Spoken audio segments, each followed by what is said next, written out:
Hello guys, today I'm gonna read a few tips what you should do if you're Roomba skipping the areas, and there you have the Roomba 105.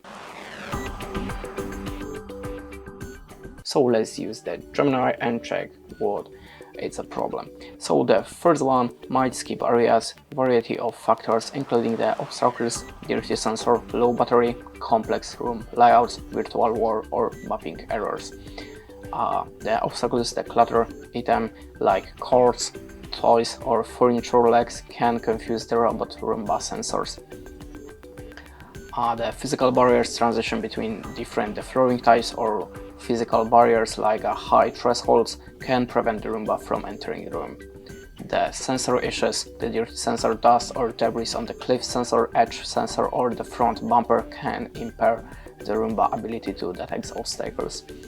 The battery, low battery, if the battery is low, the Roomba may return to its home base before completing this cleaning cycle, leaving some areas unclean. And the next one, the virtual walls. If you have the setup, check the virtual rooms on your map. The firmware issues, you can just try to update your robot. If you have still problems, you can try also to reboot it or put it to the factory reset and remap your room once again. That's it. Thanks for watching. Leave us a like or comment, and goodbye.